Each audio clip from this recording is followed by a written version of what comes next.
கர்த்தருடைய நாமத்திற்கு மகிமை உண்டாவதாக. ஜெபிக்கலாம். எங்களை கிருபையாய் நேசிக்கிற நல்ல பிதாவே, நாங்கள் உம்மை ஸ்தோத்தரிக்கிறோம், உம்மை துதிக்கிறோம் ஆண்டவரே.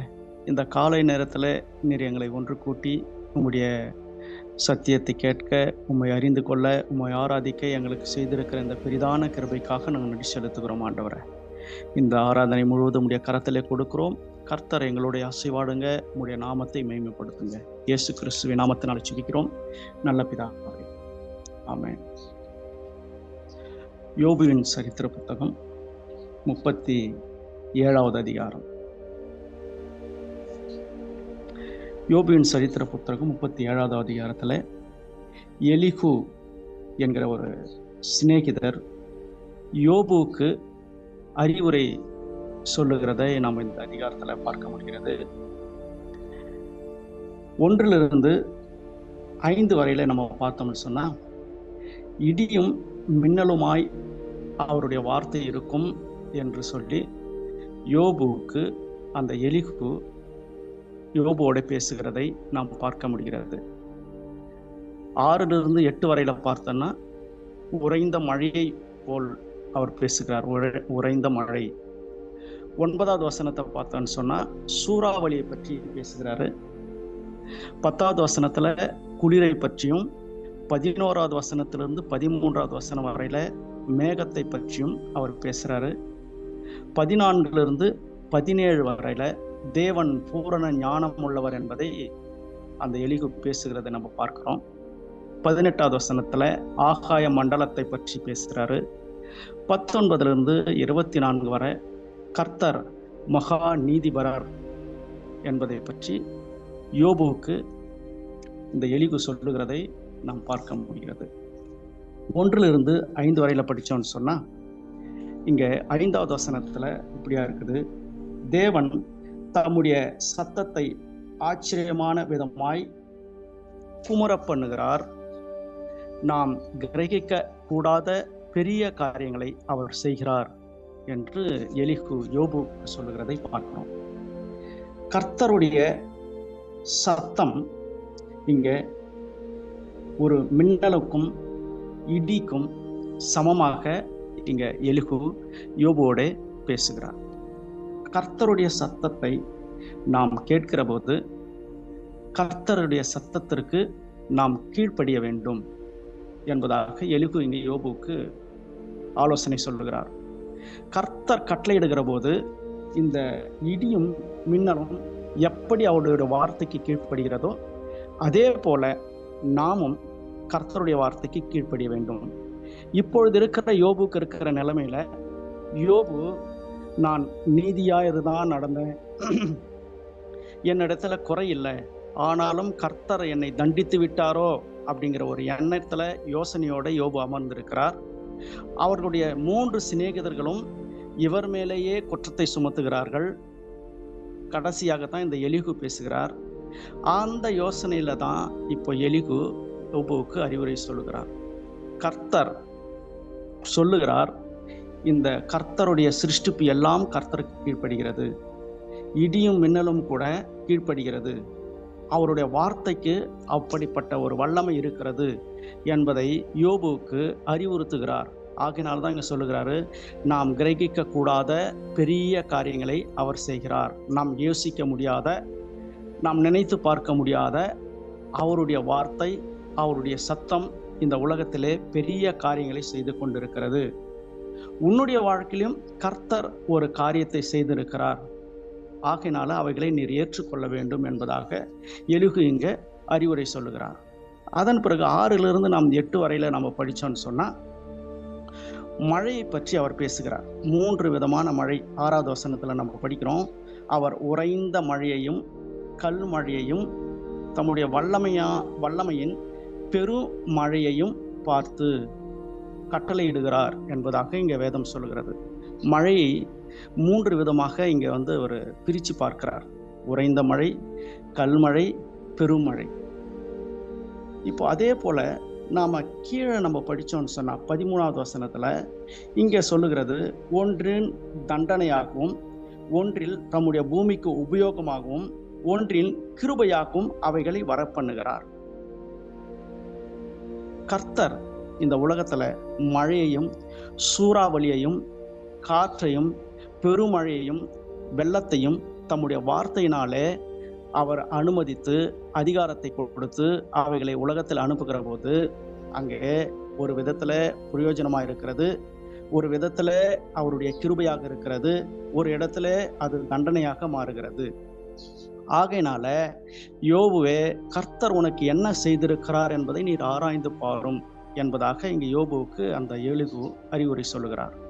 இப்ப பெரும் புயல் மழை வந்து விட்டதுன்னு சொன்னா ஒரு விவசாயி தன் வேலையை செய்ய முடியாது, மிருகங்கள் தன் விலையில சுற்ற முடியாது, அது குகைக்குள்ளே போய் அடங்கிவிடும். 7வது வசனத்துல அவர் சொல்றாரு, நாம் தாம் உண்டாக்கின சகல மனுஷரும் தம்மை அறியும்படிக்கு அவர் சகல மனுஷனுடைய கையையும் முறித்து போடுகிறார். அப்பொழுது காட்டு மிருகங்கள் தங்கள் குகைகளில் புகுந்து தங்கள் கெபிகளில் தங்கும். அப்போ இங்க பெரும் மழை வந்தது, தண்டனையாக ஒருவேளை மாறலாம், இல்லைன்னு சொன்னா உபயோகமாகவும் இருக்கலாம், இல்லை கிருபையாகவும் இருக்கலாம். கர்த்தருடைய வார்த்தைக்கு அவைகள் கீழ்ப்படுகிறது. கர்த்தர் என்ன சிருஷ்டித்தாரோ, அவைகளுக்கு கர்த்தர் என்ன அதிகாரம் கொடுக்கிறாரோ, என்ன சொல்லுகிறாரோ அதன்படி இந்த உலகம் செயல்படுகிறது என்பதை நாம் விசுவாசிக்க வேண்டும். அடுத்தது, இப்படிப்பட்ட பெருமழை வந்திருக்கிற போது ஒரு விவசாயி தன்னுடைய வயலிலே போய் வேலை செய்ய முடியாது, அவன் கை முறித்து போடுகிறார், அவன் வீட்டில தான் உட்கார்ந்து இருக்கணும். ஏன்னு சொன்னா தாம் உண்டாக்கின சகல மனுஷரும் தம்மை அறியும்படிக்கு என்று இங்கு வசனம் சொல்லுகிறது. அப்போ கர்த்தர் இப்படிப்பட்ட சூழ்நிலைகளை கொடுத்து மனிதனை வீட்டிலே அமர பண்ணுகிறார் என்று சொன்னால், இப்ப யோபுவுக்கு ஒரு பிரச்சனை இருக்கிறது, வியாதி இருக்கிறது, அவரால் வெளியில போக முடியாது, வேலை செய்ய முடியாது, மற்றவர்களோட உறவாட முடியாது, அவர் ஒரே இடத்துல தான் இருக்கணும். அப்ப என்ன பண்ணணும்? இப்போ ஒரு சிலருக்கு வியாதி இருக்கிறது, பலவீனம் அடைகிறார்கள், வெளியில போக முடியாது. அப்ப அவர்கள் என்ன பண்ணணும்? ஒரு சிலருக்கு பிரச்சனைகள் இருக்குது, வெளியில போக முடியல, வெளியில சுற்ற முடியல, அவர்கள் துக்கத்தோட வீட்டில் அமர்ந்திருக்கிறார்கள். அவர்கள் என்ன பண்ணணும் நான் சொன்னா, தாம் உண்டாக்கின சகல மனுஷரும் தம்மை அறியும்படிக்கு, அப்படிப்பட்ட சூழ்நிலைகளிலே நாம் வேதத்தை படிக்கிறவர்களாகவும் தியானிக்கிறவர்களாகவும் ஜெபிக்கிறவர்களாகவும் மாற வேண்டும். வெளியில போக முடியாத சூழ்நிலை நாம் வீட்டில் இருக்கிற போது, எந்த சூழ்நிலையில் வேணாலும் இருக்கலாம், ஒரு பிரச்சனைகளோட இருக்கலாம், வியாதியோட இருக்கலாம், எந்த ஒரு கஷ்டத்துல இருக்கலாம், வெளியில போக முடியல. அப்ப வீட்டில் நம்ம என்ன பண்ணலாம்? தேவனை தேடி தேவனுடைய வசனத்தை படித்து முழங்கால் படிட்டு ஜெபித்து தேவனை அறிகிற அறிவை வளர்த்து கொள்ள வேண்டும் என்று இங்க வேதம் சொல்லுகிறது. எலிகு அதை தான் சொல்லுகிறார். மனிதன் தாம் உண்டாக்கின தேவனை அறிந்து கொள்ள வேண்டும். அதற்காக தான் கர்த்தர் ரெஸ்ட் கொடுக்கிறாரு. அதற்காக தான் நீ ஓடி ஆடிக்கிட்டே இருக்கிற உனக்கு வீட்டில் உட்காரத்துக்கு கர்த்தர் ஒரு வாய்ப்பை கொடுக்குறாரு. இல்லைன்னு சொன்னா நம்ம ஓடிக்கிட்டே இருப்போம், நம்ம வேலை செஞ்சுக்கிட்டே இருப்போம், நம்ம தேவைகளுக்காக நம்ம பறந்துகிட்டே இருப்போம். வெளியில நீ போக முடியாதபடி கர்த்தர் உன்னை ஒரு இடத்துல உட்கார வைக்கிறாருன்னு சொன்னா, அது நம்மை உண்டாக்கின தேவனை அறியும்படிக்கு வேதத்தை எடுத்து நாம் அதிலிருந்து நம்முடைய தேவனை அறிகிற அறிவை வளர்த்து கொள்ள வேண்டும். அதற்காக தான் கர்த்தர் இந்த வாய்ப்பை கொடுக்கிறாரு சொல்லி யோபுவுக்கு அந்த எலிகு அறிவுரை சொல்லுகிறார். இல்லைன்னு சொன்னா நம்ம வேலை வேலை வேலைன்னு ஓடிக்கிட்டே இருப்போம். நம்முடைய தேவைகளுக்காக நம்ம முயற்சி செய்து கொண்டே இருப்போம், யோசிச்சுக்கிட்டே இருப்போம். தேவனை தேடுகிறதுக்கு நேரம் இல்லை, ஜெபிக்கிறதுக்கு நேரம் இல்லை, வேதத்தை வாசிக்கிறதுக்கு நேரம் இல்லை, கர்த்தரை ஆராதிக்கிறதுக்கு நேரம் இல்லை. அதற்காக தான் கர்த்தர் இப்படிப்பட்ட சூழ்நிலைகளை உண்டாக்குகிறார் என்று யோபுவுக்கு அந்த எலிகு சொல்லுகிறதை நாம் பார்க்க முடிகிறது. ஒரு இடத்துல தண்டனையாக மாறுகிறது, ஒரு இடத்துல உபயோகமாக மாறுகிறது, ஒரு இடத்துல கிருபையாக மாறுகிறது. 12வது வசனத்துல நாம் படிக்கும்போது, அவர் அவைகளுக்கு கட்டளையிடுகிற யாவையும் அவைகள் பூச்சக்கரத்தை நடப்பிக்கும்படி அவர் அவைகளை தம்முடைய ஞான ஆலோசனைகளின்படியே சுற்றி திரிய பண்ணுகிறார். பாருங்க, அவர் உண்டாக்கின எல்லாற்றுக்கும் அவர் பேசுகிறார், அவர் கட்டளையிடுகிறார், அவைகள் செய்கிறது. ஆனால் அவருடைய கட்டளைக்கு, அவருடைய யோசனைக்கு, அவருக்கு கீழ்ப்படியாத ஒரே ஒரு சிருஷ்டிப்பு மனிதன் மட்டும்தான். மற்ற எல்லாமே அவர் நினைத்தபடி நடக்கிறது. அவர் சொல்லுகிறபடி அவர் கட்டளைக்கு கீழ்ப்படுகிறது. ஆனால் மனுஷன் தேவனுடைய கட்டளைக்கு கீழ்ப்படுகிறதில்லை. தேவனுடைய விருப்பத்திற்கு, தேவனுடைய சித்தத்திற்கு மனிதன் ஈடு கொடுப்பதில்லை, செயல்படுவதில்லை. அதற்காகத்தான் இங்கே சொல்லுகிறார், கர்த்தரை அறிந்து கொள்ள வேண்டும். 14வது வசனத்துல, யோபே இதற்கு செவி கொடும், தரித்து நின்று தேவனுடைய ஆச்சரியமான கிரியைகளை தியானித்து பாரும் என்று சொல்லி யோபுவுக்கு அந்த எலிகு அறிவுரை சொல்லுகிறதை நாம் பார்க்கிறோம். அப்போ நமக்கு எந்த சூழ்நிலைகள் வந்தாலும், நமக்கு எப்படிப்பட்ட நிலைமைகள் இருந்தாலும், நாம் கர்த்தருடைய கிரியைகளை ஆராய்ந்து பார்க்கிறதிலே நாம் கவனம் செலுத்த வேண்டும். கர்த்தருடைய விருப்பம் என்ன, கர்த்தருடைய சித்தம் என்ன, கர்த்தர் என்ன செய்கிறார், கர்த்தர் எதற்காக செய்கிறார் என்பதை நாம் கொஞ்சம் தரித்து நின்று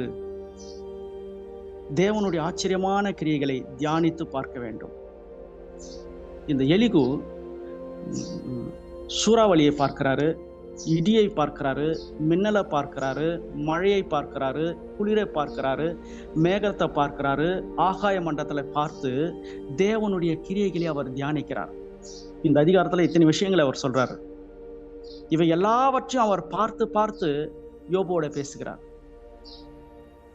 அப்ப யோபு தன்னுடைய துக்கத்தில் அமிழ்ந்து போயிருக்கிறதுனால, கர்த்தர் எனக்கு வீணாய் தண்டனை கொடுத்து விட்டாரோ, நான் ஒரு பாவமும் அறியாது இருக்கிறனே, நான் நீதிமான் தானே, நான் தேவனுக்கு பயந்தவன் தானே, நான் கர்த்தருக்கு பலியிடுகிறவன் தானே, நான் கர்த்தருடைய பிரியமா இருக்கிறவன் தானே, எனக்கு ஏன் இந்த இப்படிப்பட்ட ஒரு பெரிய எனக்கு ஒரு பிரச்சனையை, வியாதியை கொடுத்துட்டு என் வாழ்க்கை இப்படி ஆக்கிட்டாரே என்று ஒரு யோசனையில் இருக்கிற போதுதான் அங்கே எலிகு சொல்லுகிறார், கொஞ்சம் தியானித்து பாரும், கொஞ்சம் யோசிச்சு பாரும். இந்த இயற்கையெல்லாம் கர்த்தருக்கு கீழ்ப்படுகிறது, அவர் சொல்லுகிறதுக்கு இவைகளெல்லாம் அடங்குகிறது. அப்போ நம்முடைய வாழ்க்கையில கர்த்தர் செய்கிற எந்த ஒரு விஷயமானாலும் நாம் அவைகளை ஏற்றுக்கொண்டு கர்த்தருக்கு கீழ்ப்படிந்து கர்த்தரை விசுவாசித்து கர்த்தருடைய வேத வசனத்தை தியானித்து அவருக்கு நாம் கீழ்ப்படிய வேண்டும் என்கிறதை யோபு இங்கு சொல்லுகிறதை பார்க்கிறோம். யோபுவுக்கு எலிகு சொல்லுகிறதை நாம் பார்க்க முடிகிறது. அப்போ நம்முடைய வாழ்க்கையில கூட கர்த்தர் எதை அனுமதித்தாலும், நன்மையாக அனுமதித்தாலும், தீமையாக அனுமதித்தாலும், நல்ல சுகத்தை கொடுத்தாலும், வியாதிகளை கொடுத்தாலும், வசதி வாய்ப்புகளை கொடுத்தாலும், வறுமையை கொடுத்தாலும், கர்த்தர் எவைகளை கொடுக்கிறாரோ அவைகளை நாம் ஏற்றுக்கொண்டு கர்த்தரை நாம் தியானித்து கர்த்தரை நாம் அறிகிற அறிவிலே வளர்ந்து கர்த்தரோடு இணைகிற அந்த ஐக்கியத்திலே நாம் தொடர்ந்து இருக்க வேண்டும் என்பதை இங்க யோபுவுக்கு எலிகு சொல்லுகிறதை நாம் பார்க்க முடிகிறது. அடுத்தது 14 17 வரையில பார்த்தோம்னா, கர்த்தர் பூரண ஞானம் உள்ளவர். அவர் எல்லாவற்றையும் ஞானத்தோட தான் படைத்திருக்கிறார். அவர் எல்லாவற்றையும் அவர் தன்னுடைய சொந்த அறிவிலே தான் படைச்சிருக்கிறார். இவ்வளவு யோசிக்கிற யோபு, அவர் படைக்கும் போது நீ அவரோட கூடவா இருந்த என்று ஒரு கேள்வி கேட்கிறார். 18வது வசனத்துல, வார்க்கப்பட்ட கண்ணாடியை போல் கெட்டியாய் ஆகாய மண்டலங்களை நீர் அவரோட கூட இருந்து விரித்தீரோ? அவர் படைக்கும் போது நீ அவரை கூட இருந்தியா? இல்லையே, கர்த்தர் தனியாக நின்றுதான் இதையெல்லாம் படைத்தார். ஆகையினால அவரை அறிந்து கொள்ளுகிற அறிவு, அவரை தெரிந்து கொள்ளுகிற அந்த புத்தி நமக்கு குறைவுதான். கர்த்தர் ஞானம் உள்ளவர். நம்ம அநேக விதங்களில் படிப்பில் உயர்ந்தவர்களை ஏதோ ஒரு விதத்துல நாம் ஞானியாக இருக்கலாம். ஆனால் கர்த்தர் எல்லாவற்றையும் ஞானத்தோட படைத்திருக்கிறார். எல்லாவற்றையும் கர்த்தர் தன்னுடைய பூரண ஞானத்தினாலே சிருஷ்டித்திருக்கிறார். அவருக்கு நாம் அறிவு சொல்லுகிறதற்கோ, அவருக்கு நாம் ஆலோசனை சொல்லுகிறதற்கோ நமக்கு புத்தி கிடையாது. நம்மளாம் அவருடைய சிருஷ்டிப்பு. ஆகையினால அவர் உன்னுடைய வாழ்க்கையில செய்திருக்கிறதை நீர் ஏற்றுக்கொள்ளும் யோபு. அவர் எதை செய்தாலும் நாம் அவரை கேள்வி கேட்க முடியாது. ஏன் இதை எனக்கு செய்தீர் என்று அவரை கேட்பவன் யார்? இதெல்லாம் ஏன் எனக்கு நடக்குதுன்னு அவரை நம்ம எப்படி கேட்க முடியும்? நம்ம அவருடைய சிருஷ்டிப்பு. அவர் எதை செய்தாரோ, அவர் நமக்கு எதை செய்கிறாரோ, அவர் நம்மோட என்ன பேசுகிறாரோ, அவர் நம்முடைய வாழ்க்கையில என்ன அனுமதிக்கிறாரோ அதை அப்படியே ஏற்றுக்கொண்டு அவருக்கு கீழ்ப்படிய வேண்டும். அவர் ஞானம் உள்ளவர். எதை செய்தாலும் அவர் தன்னுடைய ஞானமாய்தான் செய்வார் என்பதாக எலிகு யோபுவுக்கு சொல்லுகிறதை நாம் பார்க்க முடிகிறது. அடுத்தது 20வது வசனத்திலிருந்து நம்ம கடைசி வரையும் பார்த்தோம்னு சொன்னா, 19வது வசனம் 20வது வசனத்திலிருந்து கர்த்தர் நியாயாதிபதி என்கிறதை அவர் அறிவுறுத்துறார். 23வது வசனத்துல நம்ம பார்த்தோம்னு சொன்னா, சர்வ வல்லவரை நாம் கண்டுபிடிக்க கூடாது. அவர் வல்லமையிலும் நியாயத்திலும் பெருத்தவர். அவர் மகா நீதிபரர். அவர் ஒடுக்க மாட்டார் என்பதை யோபுவுக்கு சொல்லுகிறார். இந்த பிரச்சனையோடு இருக்கிற யோபுவே, கர்த்தர் ஒடுக்கிறதற்காக அவர் உன்னை செய்யவில்லை. உனக்கு எதையும் ஏதோ ஒரு நன்மை வச்சிருக்கிறார், ஏதோ பின்னாடி ஒரு ஆசீர்வாதம் வச்சிருக்கிறாரு, ஏதோ உனக்கு பிரயோஜனமான காரியங்களை செய்ய போறாரு. வசனம் சொல்லுகிற தீமையினாலே நம்முடைய கர்த்தர் நம்மை சோதிக்கிறவர் அல்ல என்று வேதம் சொல்லுகிறது. அவர் உன்னை ஒடுக்க மாட்டார். அவர் உன்னை ஒடுக்கலை. அவர் சர்வ வல்லவர். அவர் நியாயாதிபதி. அவர் நியாயத்தில் பெருத்தவர். அவர் நீதிபரர் என்பதை தேவனை பற்றி இங்கே ஒரு பெரிய ஒரு சத்தியத்தை எலிகு யோபுவுக்கு சொல்லுகிறதை நாம் பார்க்க முடிகிறது. நம்முடைய வாழ்க்கையில கூட அவர் எதை செய்தாலும், ஆமாண்டவரே நான் கீழ்ப்படுகிறேன், நான் ஏற்றுக்கொள்ளுகிறேன் என்று சொல்லி தேவனை கேள்வி கேட்காமல் நாம் எதை செய்தாலும் நாம் நம்முடைய வாழ்க்கையில அவர் நீதியுள்ளவர் என்பதை நாம் ஏற்றுக்கொள்ள வேண்டும். அநேகர் கர்த்தரை கேள்வி கேட்கிறவர்கள் இருக்கிறார்கள். ஏன் இதெல்லாம் எங்களுக்கு நடக்குது? ஏன் இதெல்லாம் இந்த பிரச்சனைகளெல்லாம் எங்களுடைய வாழ்க்கையில, இந்த வியாதிகள் எங்களுடைய வாழ்க்கையில எதற்கு? ஆனால் கர்த்தர் சர்வ வல்லவர், வல்லமையிலும் நியாயத்திலும் பெருத்தவர். அவர் மகா நீதிபரர். அவர் ஒடுக்க மாட்டார் என்று இங்கே யோபுவுக்கு இங்கே எலிகு ஆறுதல் சொல்லுகிறதை நாம் பார்க்க முடிகிறது. நம்முடைய வாழ்க்கையிலும் அப்படித்தான். எந்த பிரச்சனைகள் வந்தாலும், எந்த பாடுகள் வந்தாலும் கர்த்தர் நம்மை நஷ்டமடைய, நாம் அழிந்து போக கர்த்தர் விடுகிறதே இல்லை. அவரே நம்மை காயப்படுத்தினாலும் நமக்கு காயம் கட்டுகிறவர் அவர்தான் என்று வசனம் சொல்லுகிறது. நாம் தள்ளப்பட்டு போனாலும் அவர் மறுபடியும் தாங்கி நம்மை நிறுத்துகிறவர் அவர்தான். யோபுவுக்கு இங்கே எலிகு சொல்லுகிற ஆலோசனை, அவர் ஒரு நியாயாதிபதி, அவர் ஒடுக்கவே மாட்டார், நீதிபரர். அதை யோபு ஏற்றுக்கொள்ள வேண்டும். இந்த எலிகு சொல்லுகிறது, எலிகு 34ஆம் அதிகாரத்திலிருந்து தான் அவர் ஆலோசனை சொல்றதை நம்ம பார்க்க முடிகிறது. யோபுவின் 3 சிநேகிதர்கள் யோபுவை குற்றப்படுத்தி பேசுகிறார்கள். ஆனால் அதுவரையில இந்த எலிகு அமைதியாக உட்கார்ந்துட்டே இருக்கிறார். கடைசியா தான் அந்த எலிகு பேசுறார். ஏன்னு சொன்ன, இவர் எல்லா வயசுல ஒரு சின்ன வயசு அப்படின்னு சொல்லி அவரே தன்னை அறிமுகப்படுத்துகிறார். கடைசியில தான் எலிகு பேசுறாரு. அந்த அளவுக்கு எலிகு கிட்ட ஒரு நல்ல குணம் இருக்கிறது. 24வது வசனத்துல நாம் படிச்சோம்னா, ஆகையால் மனுஷன் அவருக்கு பயப்பட வேண்டும், தங்கள் எண்ணத்தில் ஞானிகளாய் இருக்கிற எவர்களையும் அவர் மதிக்க மாட்டார் என்று இங்கே அவர் சொல்லுகிறார். நம்ம கடவுளுக்கு முன்னாடி நம்ம ஞானியாகவோ அறிவாளியாகவோ திறமையாகவோ காட்டிக்கொள்ளக்கூடாது. அப்படிப்பட்டவர்களை அவர் மதிக்க மாட்டார். பெருமையுள்ளவருக்கு கர்த்தர் எதிர்த்து நிற்கிறார் என்று தான் வேதம் சொல்லுகிறது. தாழ்மையுள்ளவர்களுக்கு அவர் கிருபை அளிக்கிறார் என்று வேதம் சொல்லுகிறது. அப்ப யோபு இங்க சொல்லுகிறாரு, நாம் பெருமையாக ஒரு ஞானியாக அவருக்கு முன்பதாக நாம் நம்மை நீதிமானாக உத்தமனாக காட்டிக்கொள்ள வேண்டிய அவசியம் இல்லை. அவர் அப்படிப்பட்டவர்களை மதிக்கிறதில்லை. நாம் எல்லாம் அவருக்கு பயப்பட வேண்டும். யோபுவுக்கு அறிவுரை சொல்லுகிற எலிகு ஒரு நல்ல ஒரு மனிதனாக நம்ம பார்க்க முடிகிறது.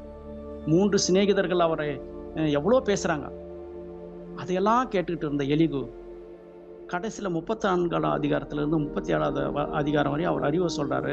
இந்த அதிகாரங்களில் நம்ம பார்த்தோம்னா தன்னை தாழ்த்துகிறவராகவே பேசுவார் எலிகு. யோபுவை குற்றப்படுத்தி எல்லாம் பேசவே மாட்டார், தேவனை உயர்த்தியே பேசுவார்.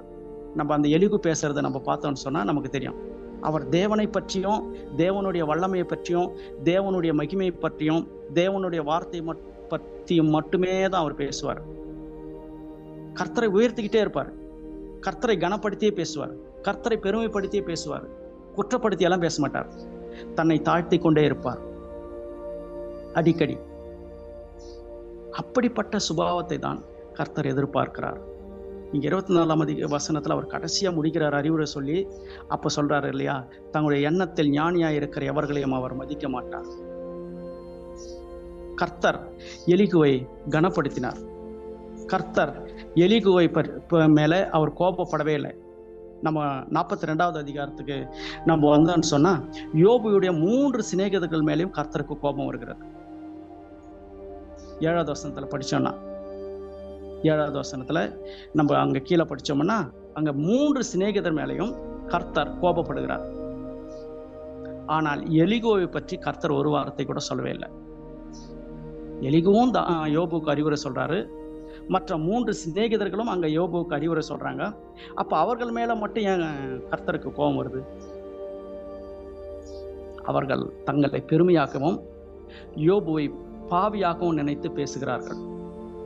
யோபு ஏதோ குற்றம் பண்ணிட்டாரு, ஏதோ பாவம் செஞ்சிட்டாரு அப்படின்ற மாதிரி. ஆனா எலிகு மட்டும்தான் யோபுவை குற்றவாளியாக பேச மாட்டாரு, கர்த்தரை கனப்படுத்தியே பேசுவார். எப்பவுமே நம்ம இந்த சரீர பிரகாரமான வார்த்தைகளையும் யோசனைகளையும் விட்டுட்டு கர்த்தரை கனப்படுத்தி பேசிக்கிட்டே இருக்கணும், கர்த்தரை உயர்த்தி பேசிக்கிட்டே இருக்கணும். எந்த சூழ்நிலையா இருந்தாலும் அவருக்கு கிடைச்ச பலன், கர்த்தர் கொடுத்த ஆசீர்வாதம் இதுதான். கர்த்தர் எலிகு மேல கோபப்படலை, மற்ற 3 சிநேகிதர் மேலும் அவர் கோபப்பட்டார். அந்த 3 பேர்களுக்காக தான் ஜெபம் பண்ண சொல்றார் யோபுவை. அவர்கள் 3 பேருக்காக யோபு ஜெபம் பண்றார். எலிகு அந்த லிஸ்ட்ல கிடையாது. காரணம் என்ன?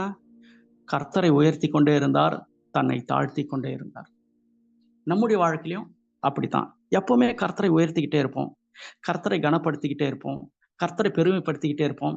நமக்கு எந்த சூழ்நிலை வந்தாலும், இயற்கையெல்லாம், கர்த்தருடைய சிருஷ்டிப்பெல்லாம் கர்த்தருடைய வார்த்தைக்கு கீழ்ப்படிந்து, கர்த்தருடைய கட்டளைக்கு கீழ்ப்படிந்து, கர்த்தருடைய விருப்பத்தின்படி நடக்கிறது. நம்முடைய வாழ்க்கையிலும் அவைகளை போலவே கர்த்தர் நமக்கு என்ன கொடுக்கிறாரோ, மென்மையாக வைத்தாலும் சரி, தாழ்த்தினாலும் சரி, கனப்படுத்தினாலும் சரி, இகழ்ந்தாலும் சரி, சுகம் கொடுத்தாலும் சரி, வியாதியோட விட்டாலும் சரி, நாம் கர்த்தர் நம்முடைய வாழ்க்கையில் அனுமதித்து இருக்கிற காரியங்களை நாம் ஏற்றுக்கொண்டு, கர்த்தருக்கு எப்போதும் கீழ்ப்படிந்து, கர்த்தருடைய சத்தியத்தை தியானித்து, கர்த்தருடைய சமூகத்தில் காத்திருந்து, எப்போதும் நம் கர்த்தரை கனப்படுத்துகிறவர்களாக நாம் காணப்பட வேண்டும். அதிலே தான் கர்த்தர் பிரியப்படுகிறார். ஆகையினால இந்த அதிகாரத்திலிருந்து இயற்கை கர்த்தருக்கு கீழ்ப்படுகிறது, கர்த்தருடைய வார்த்தைக்கு அவைகள் கீழ்ப்படுகிறது. நாமும் அது போலவே கர்த்தருக்கு கீழ்ப்படிவோம். எதை கொடுத்தாலும் நாம் கர்த்தரிடத்துல மகிழ்ச்சியாக இருப்போம். கர்த்தர் தீமையினாலே சோதிக்கிறவர் அல்ல, கர்த்தர் நம்மை ஒடுக்க மாட்டார்.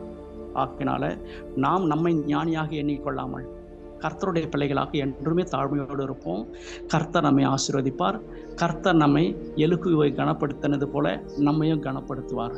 கர்த்தர் இந்த வசனத்தை ஆசீர்வதிப்பாராக. ஜெபிக்கலாம். எங்களை கிருபையாய் நேசிக்கிற நல்ல பிதாவே, நாங்கள் உம்மை ஸ்தோத்திரிக்கிறோம். எலுகுவை போல ஆண்டவரே, நாங்கள் எப்போதும் உம்முடைய சமூகத்திலே தாழ்மையான குணம் உள்ளவர்களாக ஆண்டவரை எங்களை எப்போதும் தாழ்த்தி உண்மையே உயர்த்தி பேச நீர் எங்களுக்கு கிருபை செய்யும். இயேசு கிறிஸ்துவின் நாமத்தினால் ஜெபிக்கிறோம். நல்ல பிதாவே.